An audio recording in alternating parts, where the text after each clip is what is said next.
everyone. This is Vikas Srivastav, founder and CDO of AlmaBetter. So I welcome you all again to today's Ask Me Anything session. So this is part of the LER program, which we offer to our selected students. So every Saturday we organize a guest lecture or an AMA session where we invite a guest speaker to talk about how data science is being used in the industry. So so let's begin with the Ask Me Anything session by introducing our guest for today. So please welcome Sushant Kumar, who is the co-founder at Azuro, an end-to-end tech-enabled real estate asset management solution, which got acquired by SquareYards as well.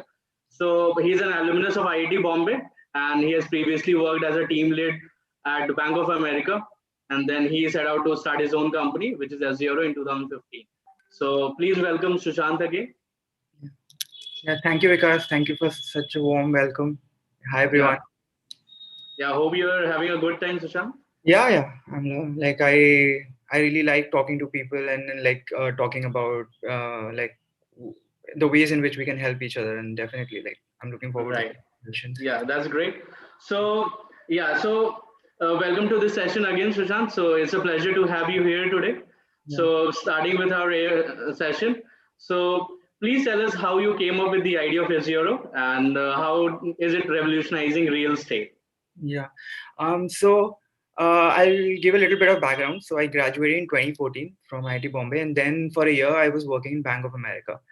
So like at Bank of America, like after a certain period of time, I just felt that things got stagnated and the learning curve was kind of not so high. So at that point, like I just like met one of my friends who was doing another startup, and I joined him, and then this idea came around. So basically, the first idea that came to me was of a grocery subscription idea. At that point, I didn't know any tech. I didn't know. I didn't even know like there's something called terminal, and you can just do like basic commands also for terminal. I didn't know. So in 2015, I started off with a basic course in Linux, and post that I developed. Then I started with Android app development, and I used something called Parse for the backend. And using that, I built First Light. But then that didn't work out. So like another of my friends, he was working on something similar to Nestaway at that particular point in time. So Nestaway was focused more on bachelor housing. So what they did was basically they got a house from someone at a specific rent, and then this sub room on a room basis based on the furnishing. So there was this markup that they made in that. So we also thought about a similar model. However, what we figured over the course of 1 year was that there were a lot of solutions that were targeting the tenant side, like 99 acres, Magic Bricks. Like if you want a house for rent, there are so many solutions, but there's nothing for the owners. There's nothing specifically tailored for the house owners. Like we'll manage your so that's why when we figured that there were so many bottlenecks that could be fixed for the property management side of things. So that when we that's when we thought about Azuro, and we saw that all these developed markets like Canada, US, UK have already these kind of solutions by property managers, and they have like there is a list of services that a property management solution entails. And in India, there was no such service. It was just like an unfragmented market. So that's when we thought we'll kind of consolidate and build an organized play in this particular sector. Right. Yeah, that's great to know. So really insightful. So how did you move proceed with Azuro, and how did it get acquired by SquareYards? So what was the process like? So we were there in Mumbai, and we saw that SquareYards was already a player that was there in all these cities and in 8 different countries. They were into primary real estate selling, and a lot of their customers who buy houses actually also want those properties to get managed, and that's where we saw coming in.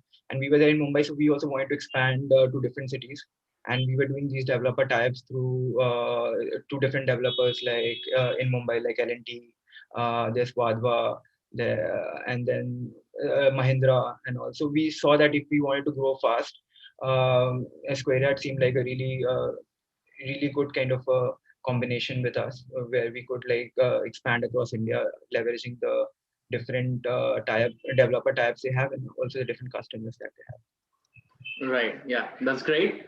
So, yeah, so for people, I'll give you a brief context of what has happened over the last few months. So, uh, there is a company which is known as OpenAI. So, it came up with the language model, which is GPT-3, and it was really popular, and people were going berserk over the Twitter.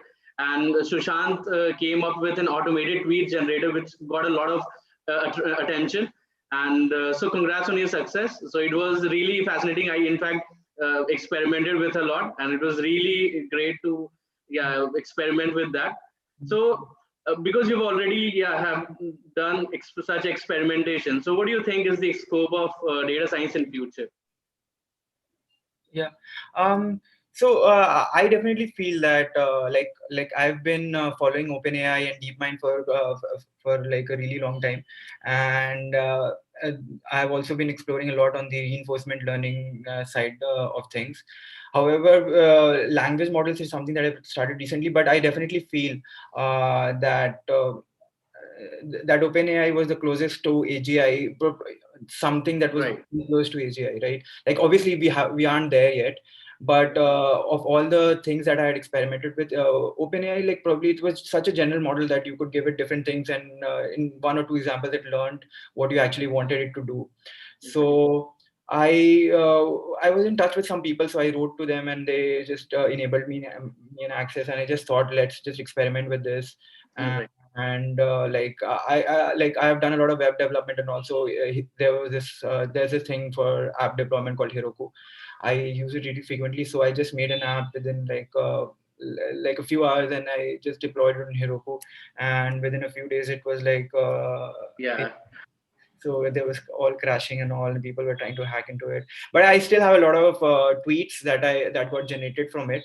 And if any of you want to do any kind of experiment on the tweets that are generated, feel free to reach out to me. I can share that database with you, and like around 80,000 tweets which have been generated by GPT-3. So Right. I can help you out, like if you want to do any kind of analysis on that, or like probably if you want to go through that data. Yeah, definitely. That would be really helpful, and we will, in fact, we'll take it. So I'll share the links with our students, how they can do that, so that they can also get a sense of how to experiment around with it. So that's possible, right? Yeah, yeah. Yeah. Besides that, I also experimented on a chatbot. Okay. Uh, yeah, basically, that chatbot was for manufacturing industry 4.0. And if you had any question related to manufacturing, it could answer that. But for chatbot, I think there are plenty of cases that GPT-3 can cater to. Even at SquareYards, Right. trying to make a chatbot, WhatsApp chatbot, wherein you can just go and say that you are looking for a property, say in Mumbai, and to try to get the top three things that are top three projects that we have in Mumbai, and the prices, and you can just go and book directly on the website. However, a lot of people do a lot of visits. Real estate is still a very ops heavy business, but then we are trying to build tech around it so that it kind of moves to that kind of a situation where a lot of things can be done through tech rather than a lot of operations involved. Yeah. Right. Yeah, that's great. So yeah. So just moving on. So you realize that data science is sort of has been exploding over the last decade, and it is going to explode over the coming decade as well. And this is such a domain agnostic set of skills which is now being adopted by a lot of businesses and industries. Okay, so how is data science being leveraged at Azuro? So could you please let us know about the team and what kind of work they have been doing up till now? Yeah. So data science has been really, really critical for us because the industry that we operate in, it's a highly fragmented industry. So there are a lot of brokers, and every broker for every house they will quote a different price. So even as a tenant or as a house owner, if you want to rent out your house, there's no idea on what the exact rent of your house is, and since the properties vary such a lot, so at Azuro, what we are trying to build is a pricing engine what you can do is, so basically what we are trying to collect is a lot of data around every transaction that has happened, be it rental or be it actual primary transaction where you've bought a house. And based on yeah, say if you're looking for to buy a house in, say, a society called say Lodha Aurum Grande, so that's the one that I lived in Mumbai. And say you're buying something on the 17th floor. So if we have the, so we have these government servers where we have every rental transaction.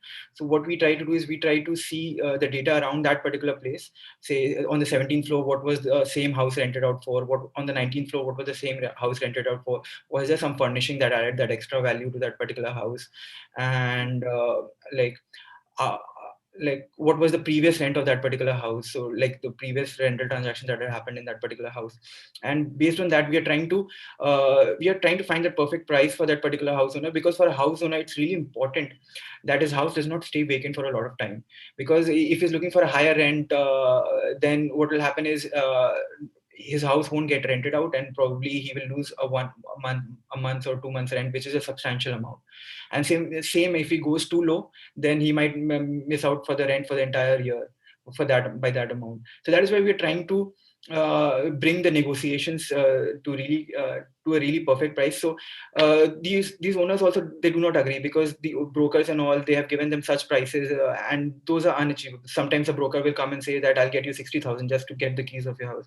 So that's where we come in. We tell them that this is the particular market right now, and this is how we have calculated the exact price for your house. And that way the owner is also much more amenable to the negotiation, rather than just, if you just go ahead and tell him that this is what I'm going to get for your house without any kind of data, they don't listen to you so well. Because once you get the data, and once you kind of show them how you worked out the price, the negotiation and the time really comes down. So earlier, a rent negotiation between a tenant and an owner could on average go for 15 to 20 days. We have brought it down to like 8 to 9 days. So yeah. Which is pretty remarkable, in fact, right? So, so yeah. So, before I just go about the next question. So I want to give you a basic understanding of what we are trying to do at AlmaBetter. So AlmaBetter, we are running this learn, earn, return program, in which we are following the pay after placement model. So we select students through a rigorous selection process. Then we provide them training in the field of data science for over 8 months, and then we help them get jobs through a large pool of hiring partners. So, so on daily basis, when you talk about the learning thing, so there are a lot of people who are either final year students or working professionals. So they already have existing academic and job commitments. Okay, and so the thing is, our classes run from Monday to Friday, between 8 p.m. to 10 p.m. in the evening, and on Saturday it's from 10 to 12 and 2 to 4 during the day. So it's sort of very hectic for these people, but of course they are planning to make a career in the field of data science, and so they have to put in a lot of effort. And as you're already have started your own company, and you have taken an entrepreneurial journey, right? So this would have taken you a lot of effort as well, right? So how do you keep yourself motivated? How do you think so what advice do you think students should follow to manage their time and keep themselves motivated through this relatively long journey? Yeah. So I have actually found like data science to be really interesting. So you need to probably try to solve some problems. You need to enjoy the entire learning process. If you're trying to just learn up things and just trying to, that might actually become difficult in the long run, because if you're already working and you already have a few hours, you would actually want to enjoy those hours. Just try to think of something or a small problem that you actually enjoy solving, and for like it could be any field of your interest that you have, and just try to see if there are any Kaggle problems around it, or say if you're interested in finance, you could just take up some stock prices and do some kind of different kind of analyses on that. Because when you actually are learning something and applying it at the same time, then it becomes really fun, because you get an output out of whatever you're learning. You just feel that that whatever you're learning is not something that you're just not going to use any day. It's got some practical applications. So that's why I generally feel that there's this kind of a balance that you have to maintain between the learning and the application. If you try to do that, it becomes a really good learning curve, and you're enjoying along the way, and you don't even realize uh, uh, that you have to invest so much time. You don't look at it as work or any kind of something that you're forced to do. It's just that something that you're enjoying. You're playing a game sort of a thing, and you're just trying to solve. Like that's why I started off with reinforcement learning, because a lot of applications of reinforcement learning were into game like problems like chess, and there was this AlphaGo that you might have heard about, right? Right. Where it was applied in the game of Go. Then there are different Nintendo games and all these Atari games on which it was applied. And you could obviously also look at the stock market as a game, and you could just see like if like how much money you put in and how much you win, so that amount by which you win is your score and stuff like that. So I would definitely say start with some kind of a problem, and start small. Probably just you don't need to get into like very complex algorithms or something. Just start with linear regression, and then if you then just kind of go into the higher order, or like more non-linear kind of solutions. Just start with basic NumPy and pandas rather than getting into TensorFlows and all. Because once you start these basics, understand these basics, then what will happen is even when you move on to the higher models, you will understand what's actually going under the hood, and that actually helps you a lot. At least that's what helped me a lot. And so that's why it's really good to understand the basics. And the good thing about Python is it runs in on Jupyter notebook, and you just don't even have to go to a terminal and work on stuff, which is very depressing for non-technical Yeah. people. Yeah, Right. and Jupyter just runs right out of the browser, and that's a very familiar territory for a lot of people. So yeah, so that. Yeah. Yeah, that's a wonderful advice. And in fact, on the daily basis, we're trying to introduce a lot of interactive stuff during our live lectures. So we organize live quizzes through Kahoot, which brings in a lot of gamification aspect, and which our students realize. And in fact, we follow a evaluation system in which students are awarded credits on daily basis for quizzes, for their attendance in live lectures, for their participation in doubt sessions, and also they're given assignments on daily basis for the topics which are taught on that day. And apart from that, we're also rolling out them mini projects. So one is your guided project on Saturday, and then there's another self project which they have to finish on during the weekend. So not only they are mastering over the concept during the live lecture, they're also getting a lot of assignments to practice and a lot of projects, so that they can, yeah, master whatever that is being taught, and they, yeah, proceed in a very sequential and so manner, so that sort of help improve their learning a lot. And we focus a lot on job oriented learning as well, because as opposed to a lot of online courses and data and boot camps, the students are just, yeah, watching lectures, but they are not, there's no responsibility for ensuring optimal learning outcomes, right? So it's not only necessary to master the theoretical concepts, but also, yeah, master the interview skills, how to, yeah, project oneself in the interview, how to build the profile, how to build the resume. So these things are kind of really critical in terms of becoming a successful data scientist and getting into this domain, right? So, any thoughts about that in particular? How students should, yeah, shape their trajectory going ahead? Yeah, so I had as you already mentioned, I had heard about Lambda School since a long time back, and I really felt that if something like that could be in India, it will definitely be a really a good thing, because a lot of people, they do not know initially that if investing such a huge chunk would actually make sense for them. But when you Right. actually ensure that probably we will take we'll take the fees only after you've learned properly, and because you actually become a sort of a stakeholder in that particular person's learning and that particular person's. So this seems like a really nice concept. And um, like like I had not known that that you guys had started, but then now that I know, it just seems like a really good concept. And like I can see like how we can help you guys, or help the graduates learn, and at the same time get into some good places. Definitely. Right. Yeah, yeah. So but that's in fact we're trying to do. So not only we are responsible for their learning, but also we're helping them get really good employment opportunities through our hiring partners, and we are also so expanding upon our network. And so uh, if both these things, both the learning and placement things, go hand in hand, so it becomes easy for the students and for also the companies which are recruiting these people. So because currently in the field of data science, it's the hiring is such is highly unorganized, and in fact a lot of positions they remain open for a longer duration as opposed to any IT jobs. So suppose if any company is looking for a software developer, they relatively get the software developer in a very short span of time, but hiring a data scientist it takes a lot. So that also will kind of shorten the duration, and they will be able to find actual people who have done really good projects, because we're having a lot of capstone projects throughout the program as well. And through that we are ensuring that the students of our cohort, they are interacting with teams and having an overall learning. So they're also part of the community which is in our learning system.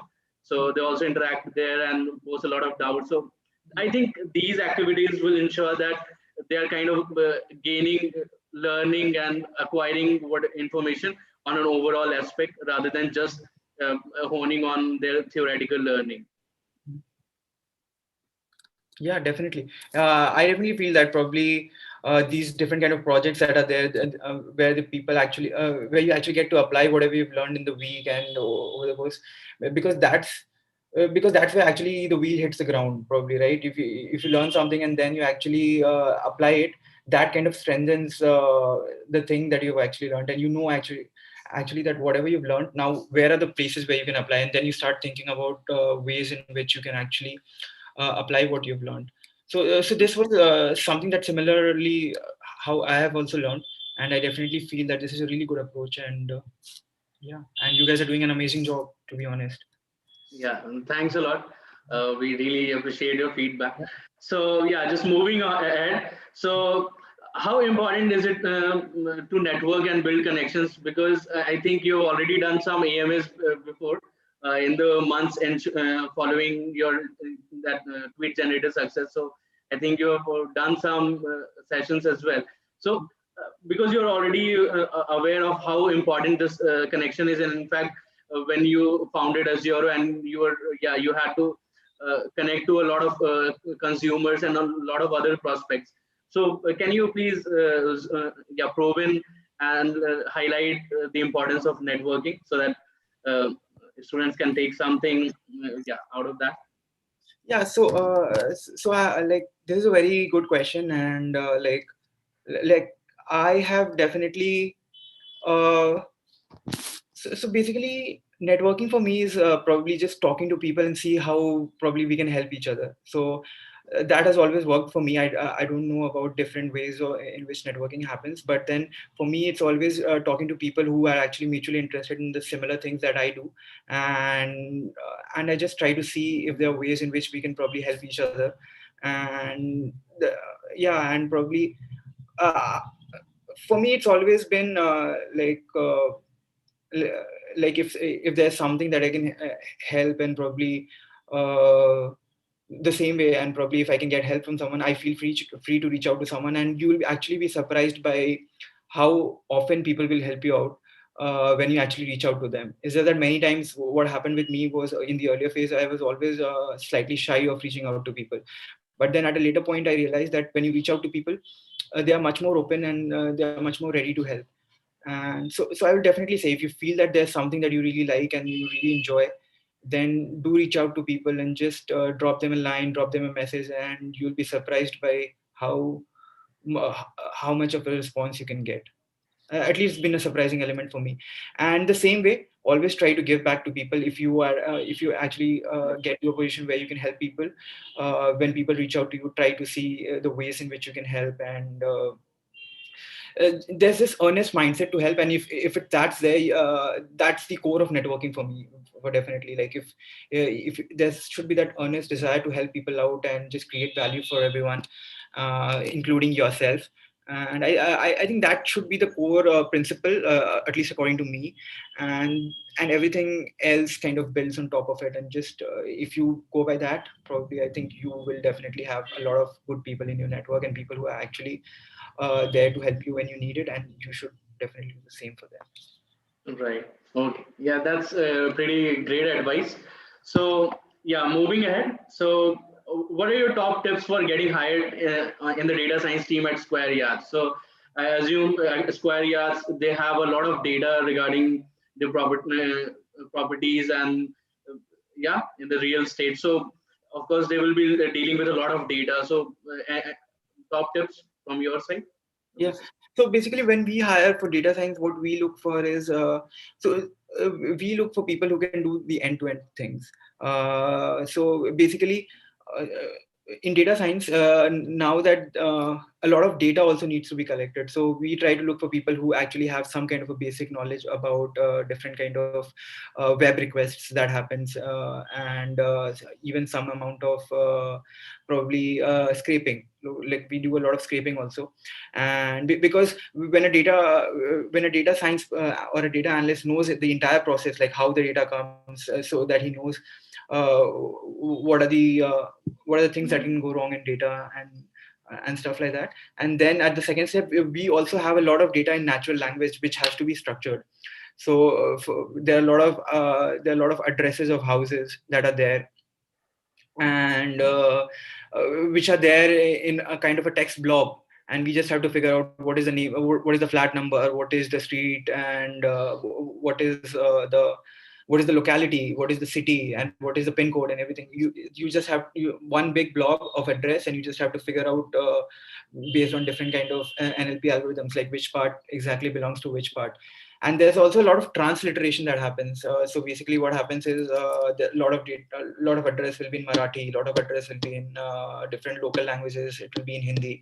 And when you try to convert it into, say, a different language, say there's a place called Delhi, it will be the same in Hindi and same in English. There's no two different words for Delhi. It's just the characters are different. But say water will be different in Hindi and English, but Delhi or proper nouns will be the same in both the languages. So you can't actually do a translate. You just have to do a transliterate on a lot of data. So that's also what we have been experimenting with a lot on natural language. And so say there's this, if you try to translate, it will say sun apartments or like galaxy apartment will become like a Brahmand apartment or something like that. Say sun will become Surya apartment or something like that. So all those kind of data monopolies also happen a lot when we're trying to play with address. Yeah.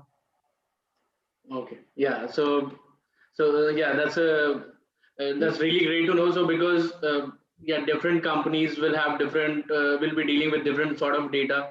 So some companies will have it relatively easy if they're dealing with mostly numeric data, but some companies will be dealing with text, a lot of other unstructured data like images or sounds. So yeah, so yeah, those skills really come in really handy, especially uh, if you can transform those unstructured data into your numbers, which can be processed by the algorithms and stuff. So yeah, that's great. So now, yeah, we'll be taking the questions from our students for you. Vikas, can you just give me a minute? I think my battery is low. I'll just get my charger. Yeah, sure, sure, definitely, not a word.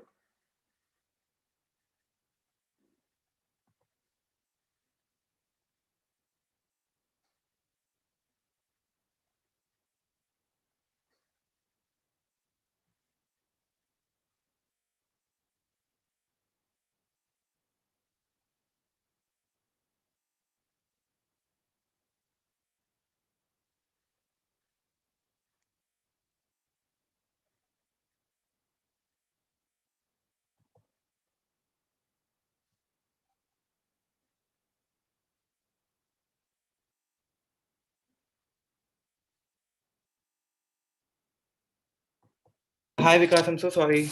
Yeah, that's all right. Yeah, not an issue. So yeah, so the thing is, uh, in at AlmaBetter, we are following, we're covering a lot of things which come under the purview of data science. So the first module which just got over. So this cohort Aravali, so they've spent the first month with AlmaBetter, and here in the first month they covered Python fundamentals, which is essential for data science. The second month will be covering essential mathematics for data science. The third month and the fourth month will be focusing mostly on supervised and unsupervised machine learning algorithms. And the fifth month will be mostly focusing on deep learning and NLP algorithms. And then in the sixth and the seventh, we'll be talking about ML engineering and data engineering stuff, so that the students are not only able to learn how to process the data, build a model, but also to deploy those things so that you can serve the real end users in real time, right? So those skills are really important. Of course, the 8 month is the placement drive, in which we help them build their resumes, conduct a lot of mock interviews with them, and then we forward their profile to the hiring partners. So in fact, the placement process we also try to expedite some students who are doing really well in our batches and initiate their placement process as soon as possible. So that's our whole structure of the program. And so we have just completed the first month, and we're looking forward to the rest of the months which lay ahead. So so I'll just move on to the questions which our students are having. So there's one question which is from Akshay. Akshay is also the senior most guy in our batch. So he is working as an associate at JP Morgan, and he is almost 32 years old. So he's having a lot of experience. So he wanted to learn data science with us and found that AlmaBetter should be a really good opportunity for him. So here's a question: does Azuro only provide estimates, or does it provide transaction support as well? So what exactly would you mean by transaction support? Akshay, can you please elaborate on what do you exactly mean by transaction support? As in, do you deal with a lot of transaction data as well? As in the money that goes from the from the tenants to the, to the owners, that kind of data. No. So basically what we have is we have these leave and license agreements, so which have the rent amount, but we do not actually have the actual transactions that have happened between the tenant and the owner. So we have all these paperwork that's there in the government websites that we actually scrape off the websites, and we are trying to build a database around it. But the actual transaction data is not there. Got it. Thanks. So another question from Chinmay. So he is asking that you said you worked with Linux and it didn't work so initially. So what is the thing that generated your interest towards OpenAI, and especially the work which you have done with GPT-3? So he wants to know about that. Yeah, that's actually a very good question. So basically, my interest towards AI in general started off with AlphaGo. So when that match between AlphaGo and Lee Sedol happened in 2016, and AlphaGo became the first machine to actually defeat a human in the game of Go, then actually it just kind of incited my interest in the field of AI, and I started reading about AI and AGI, ANI, and what are the different kind of things that happen, what are the different kind of algorithms that are there. And I started reading a lot on the math side of things, and I also started with Python fundamentals in 2016, and so that's when I got introduced to libraries like NumPy, Pandas, and these are like they are the base of everything that out there, right? All the frameworks that are built are on top of that. So if you have this really good understanding of NumPy and Pandas, I think you can go a long way. You can build those frameworks like on your own rather than doing that. So that was one thing.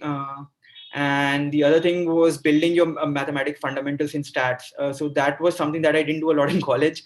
So I had to do it afresh. And there were some really good books that helped me out. I just did a refresher course in stats to understand exactly what are normal distributions, all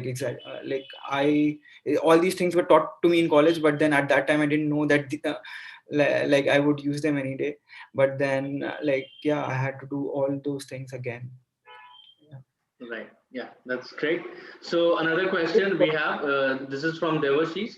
Okay. So he's asking that, so he tries to read the research papers published by some universities and especially by OpenAI. So he has been looking at those particular research papers, but he's facing some issue in understanding those particular research papers. So any advice in how a person who is relatively at a beginner stage should follow to make the most out of these papers? Yeah. So I had a similar problem. I think this is a problem that a lot of people go through, that whenever some paper comes out, and then you try to read it and you're not able to understand a lot of things.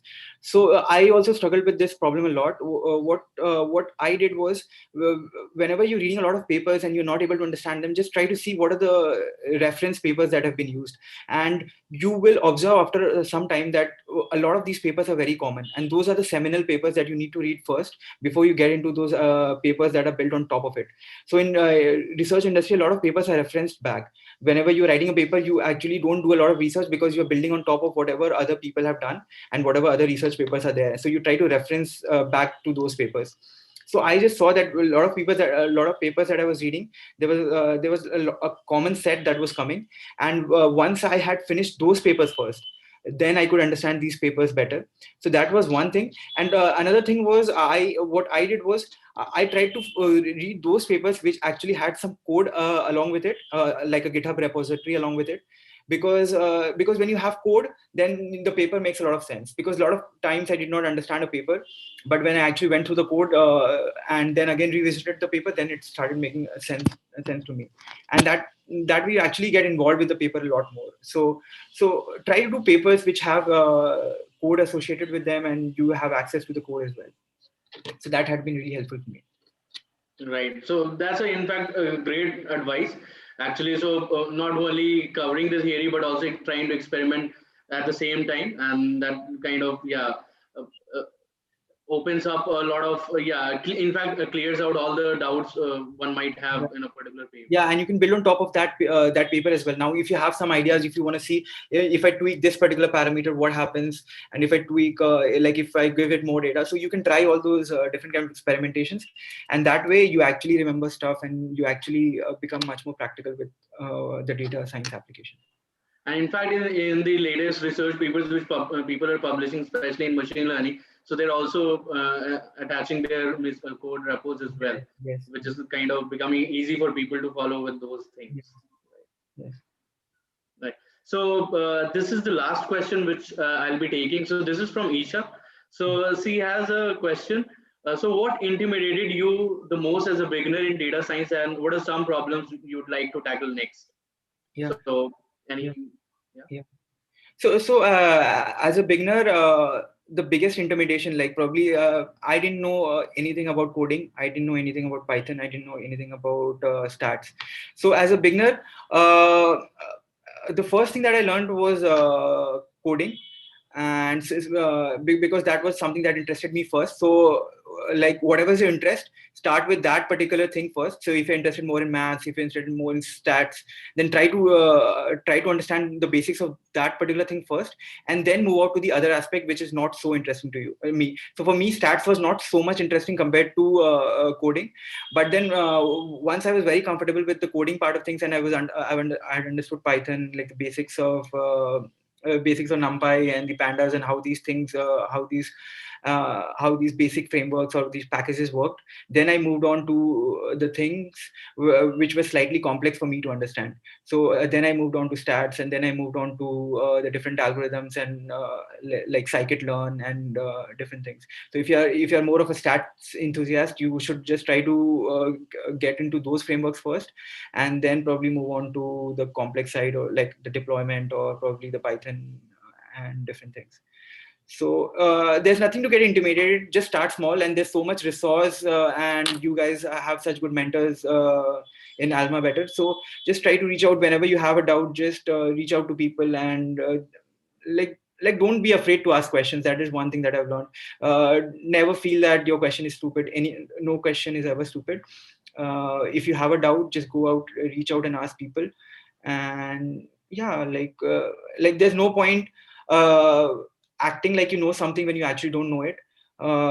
Because it's in the end it's about learning, and if you know things, it will be helpful for you in the long run. Even in the short term you might come across as like not silly, but then in the long run it evens out. So if you have questions, no matter how silly they may sound, feel free to ask them. And yeah, just reach out to as many people as you can in that particular field. Right. Yeah. Miss, again, really wonderful suggestion. So yeah, so these are mostly the questions our students had. In fact, we're running out of time, so won't be able to take a lot of other questions. So before concluding, so any last message for the students of our Learn Earn Return program? So this is, as I told you, this is the end of the first month of the program, and there are some months which lay ahead, and they have to cover a lot of journey. So any advice for them? Yeah. So there are two parts. One part is learning. I think I've you guys already are done with that part, and wherever you go, just stick to the fundamentals. As long as you know the fundamentals, nothing is complex. No matter how complex whatever thing that you have to work on may sound, but if you are clear with the fundamentals, you can actually understand everything really well. And the second part about getting placed and like reaching out to the right. If you feel that there's something that interests you in a particular field, I would say start with those fields first and try to look for opportunities in that particular field, and then like probably feel free to reach out to people on LinkedIn if you feel that there's something in a particular company, or if you know a particular person in a company, feel free to reach out to them for a different kind of references, and even any kind of applications or anything, referrals or anything. Just don't be shy of reaching out to people. If you know your stuff well, there's nothing that can stop you. Everybody wants good talent, and if you are confident enough, just go out there and reach out to people in any field that you feel is your field of interest. Right. So yeah. So again, so thanks a lot, Sushant, for tons of your wonderful suggestions. Hopefully, our students will be able to make the most out of these. And in fact, on regular basis, we are conducting these AMA sessions, which help students to get industrial exposure to different business problems and different problems which are being solved using data science, so that they know what is actually happening in the industries, and they're sort of associated with the overall development. Yeah. So thanks again, Sushant, for taking some time out for this AMA session, and yeah, for giving very smart advice and suggestions. Thank you, Vikas, and thank you everyone for coming. And if at any point if you feel that I can help you out, help you guys out in any way, all of y'all, and then just feel free to reach out to me on Twitter or on LinkedIn or on my email. And yeah, I would just see if I can help you out with anything. Definitely, we'll love to stay in touch with all of you. Right. So I'll share your contacts with these people, and hopefully they will reach out to you in case they need to talk to you personally. So that will be really great. So again, thanks a lot, Sushant. So see you around, and hopefully, yeah, we'll be staying connected. Yeah, great. Thanks for having me. Bye. Yeah, great. So yeah, thank you.